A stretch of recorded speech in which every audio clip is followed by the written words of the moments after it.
Okay, stand by po tayo. 5, 4, 3, 2, and you're on. Thank you very much. A very pleasant morning to all of us. Welcome to the second part of this two-part session, Philippine Sports Writers Association Forum here.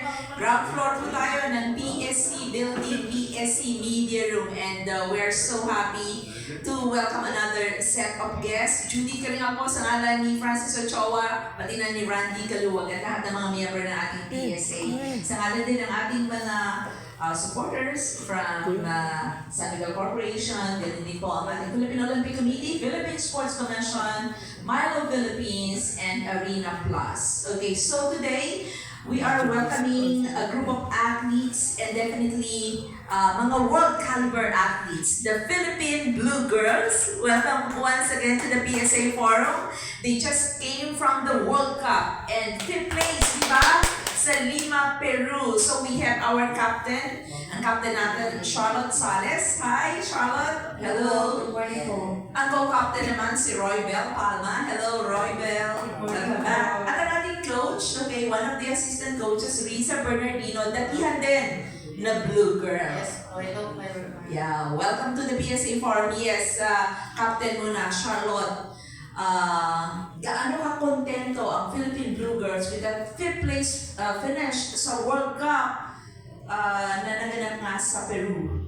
Well, of course, hindi naman po yun yung gusto naming result kasi ang unang goal po namin is makapasok talaga kami sa top 4 para makalaban pa. Pero unfortunately, hindi rin talaga kami nanalo. Pero overall, masaya kami and tuwang-tuwa din lalo yung mga coaches sa pinakita namin since maganda yung mga laban namin. And also, first time na nangyari na hindi kami na-regulation sa lahat ng game. Hindi man kami nanalo, pero at least hindi kami mercy sa mga games namin. So, overall, masaya pa din kami sa naging performance namin ng World Cup.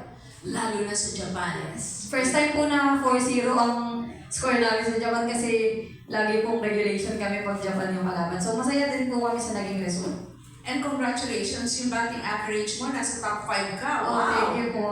Yes. Si Roy Bell naman, yes, gaano kalaki yung performance? Yun na ba pinaka-best performance ng Philippine Blue Girls sa World Cup? So far po, dun sa dalawang World Cup na nilaruan ko, ito po yung the best na nilaro ng World Cup. Doon nung last na World Cup po namin, nakapasok kami sa top 4. Pero yung ito po kasi, yung lahat ng game namin, close game. So, lahat ng game namin natapos ng 7 innings. Hindi po kami natapos ng 3 innings, ng 5 innings. So, lahat po ng game nito. So, mas competitive po yung games namin ngayon na World Cup than 2023 po. Coach Riza, bakit ganon kataas, ganon kagaling ang naging performance ng Blue Girls sa nakaraang World Cup? So actually, we prepared, like, we do the training camp in Korea and then Japan, then straight away to Peru. So prepare namin yung mga bata sa pinaka-big fight kasi World Cup yun. So all the high rounds is nasa bracket namin. So yung nakita namin ito sa mga players na ang daming improvement na nangyari. Kasi all the games po kasi is like close game, come from behind, and then nakapag-dominant din sila ng team. So parang happy kami, but at the same time, nalala kami na lungkot kasi wala nga kami sa top 4. Pero yung fighting ng player, andun pa rin. Kasi at the end of the game, hindi sila bumigay. Kaya nanalo kami sa Puerto Rico. Yes. World number 3, Puerto Rico, Charlotte. Okay, ano naging key doon?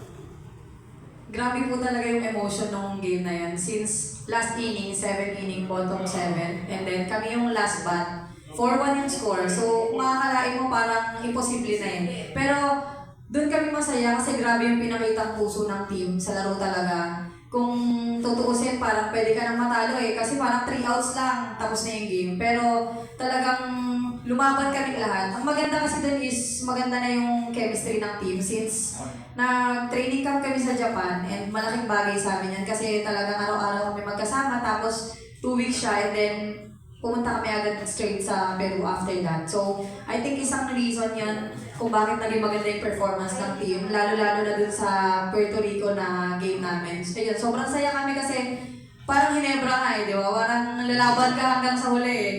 So, ayun yung nangyari sa team namin. Talagang pinakita ng lahat yung puso nila sa game and naging isa yung goal namin which is manalo kami nung laban na yun. Pagkatapos ng Puerto Rico, Roybel, di ba kagad na sumunod yung laban sa Great Britain? Tama? Yes. Great Britain, Yes po. di ba? So ano nangyari doon? Parang halos kaya naman natin yun ah. Meron bang miscues?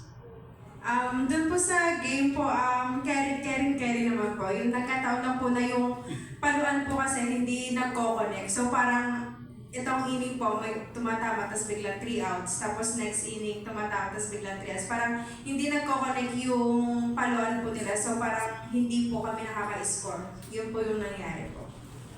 So what now? Okay. What now, Coach Riza? Kababalik nyo pa lang? Nakabalik na ba sa regular training? Ano na po yung mga general plans ng Philippine Blue Girls o ng ASAFIL?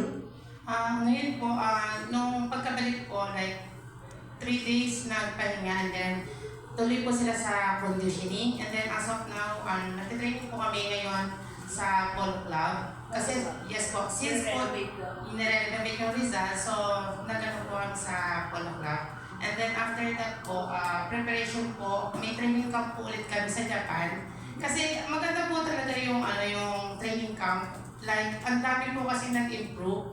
Like, madaming itinuro sa amin yung Japan team. Like, on the field, out on the field, ang daming nilang, hindi sila madapat magbigay ng mga mga skills, anything na makakatulong sa amin para mas gumaling pa yung mga bata. Which is naging worth it naman siya through World Cup. So, kaya ngayon po, after 2 or 3 weeks, balik po kami sa Japan for preparation for the Asian Games. After 2-3 weeks, so ano na yan? Halos September na? Yung Japan training? Ngayon pong August 21 po, alis po. Yung 2 weeks ulit? Yes po. Then, straight away na po for Asian Games. Yes, wow. Yes, Captain, si Charlotte, how do you see the